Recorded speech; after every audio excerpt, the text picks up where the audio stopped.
But in the current government, there are multiple cabals, you know, and that, I think, has its plus and minus in the sense. So there's a possibility that a president may not know what is happening in the country for 3 days. Of course. Because everything is teleguided. Even the channels he watches. Yeah, that's true. Yeah. Everything is teleguided, is being managed in a way that those who are around him.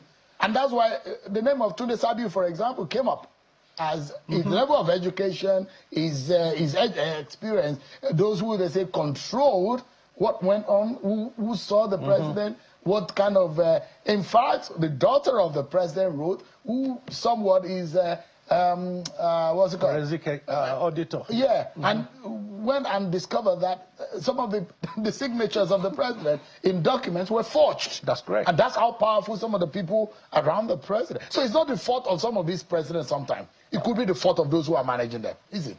That is true. I mean, the thing is, you know, president will always have people around him, you know, but you need to put systems in place to avoid state capture or presidential capture, as if you want a better word. Because, for example, the current government have, from what I can see, at least 5 cabals. Within the presidency? Yes.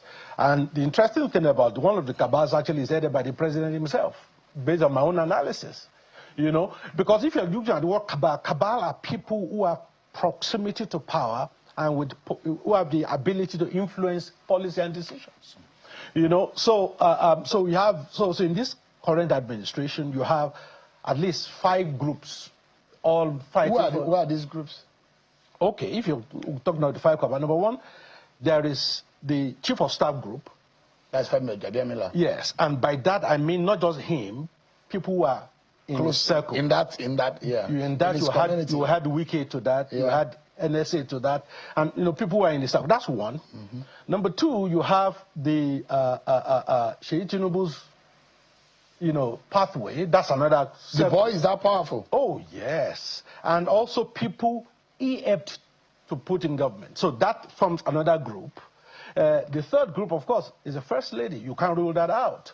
You know, she has her own team. You know, the 4th group is a group of the young Turks around the president, the principal private secretary, the AO, you know, the CSO. Those ones that control access. You know, those ones, you know, that they form their own cabal.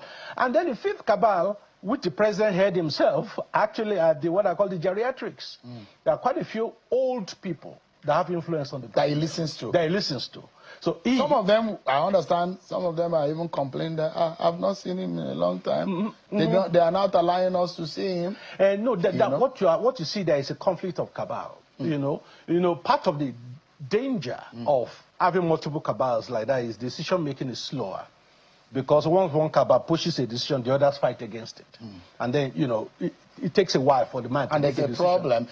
Whoever gets to the president first, and when he hears the story and take action, probably will get the upper hand. I think that's a problem generally with old people, generally.